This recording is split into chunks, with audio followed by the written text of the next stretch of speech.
সৃষ্টিকর্তা যাকে জিতিয়ে দেন তাকে কোনো মানুষ চাইলেও হারাতে পারে না। আর ভরসা যদি করতে হয় তাই সৃষ্টিকর্তার উপর ভরসা রাখুন। হ্যালো এভরিওয়ান, আসসালামু আলাইকুম। সবাই কেমন আছেন? আবারও হাজির হয়ে গেলাম নতুন একটা মজাদার গরুর গোশের রেসিপি নিয়ে। আর প্রথমেই আপনারা দেখতে পেলেন যে রান্নাটা কতটা কালারফুল এবং লোভনীয় দেখতে হয়েছে। আর খুব সহজেই এই রান্নাটা আপনারা করে নিতে পারবেন। সামান্য কিছু উপকরণ আর খুবই অল্প সময় লাগবে এই রান্নাটা করতে। তো চলুন শুরু করি। প্রথমে এই গোশগুলোকে আমি ছোট ছোট লম্বা সাইজের করে কেটে নিয়েছি।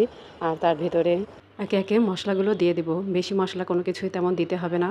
সামান্য আদা বাটা, রসুন বাটা, 1 পিস লেবুর রস, শুকনো মরিচের গুঁড়া, গোলমরিচের গুঁড়া, সয়া সস আর সামান্য লবণ দিয়ে সুন্দর করে আমি এগুলোতে ম্যারিনেট করে আধা ঘন্টার জন্য রেখে দিব।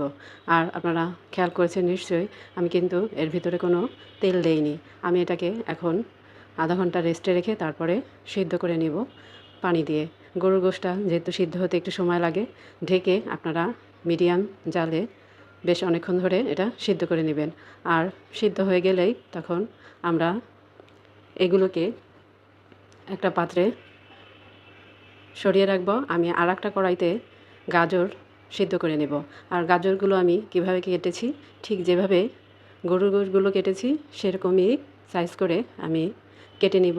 আর গরুর গোশগুলো এই যে দেখুন কিভাবে একদম শুকনা হয়ে গিয়েছে, পানি টেনে ঝরঝরা করে নিয়েছি। আর এই যে গাজরগুলো আমি এভাবে কেটে, ঠিক যেভাবে গরুর গোশ কেটেছিলাম সেভাবেই কেটে সিদ্ধ করে নিয়েছি।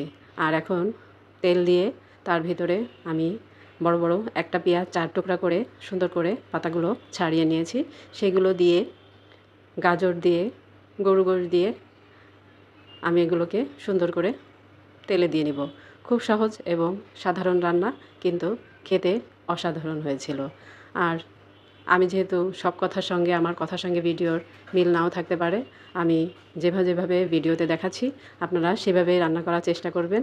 আর এভাবেই খুব সহজ এবং সাধারণ একটা রান্না, কিন্তু খেতে খুবই মজা হয়। আপনারা এটা পরোটার সাথে, রুটির সাথে, পোলাওর সঙ্গে খেতে পারেন। আমার তো এটা রুটি পরোটা দুটো দিয়েই খুব পছন্দ। আমার ঘরে একটা রুটি ছিল, আমি সেটা দিয়েই এটা খেয়ে দেখেছি এটা কেমন হয়েছে। অবশ্যই সবাই, সামনে গরুর গোশের সিজন আসছে, কোরবানিতে অনেক অনেক গরুর গোশ থাকবে সবার বাসায়, সবাই এটা রান্না করে খেয়ে দেখবেন। খুবই খুবই মজা হয়েছিল। অবশ্যই সবাই কমেন্ট করে বলে যাবেন আমার ভিডিওটা কেমন লাগলো। আর নতুন নতুন রেসিপি দেখে নতুন নতুন রান্না শিখতে চাইলে অবশ্যই আমার পাশে থাকবেন, আমার পেজটি ফলো দিয়ে। সবাই ভালো থাকবেন, সুস্থ থাকবেন। আল্লাহ হাফেজ সবাইকে।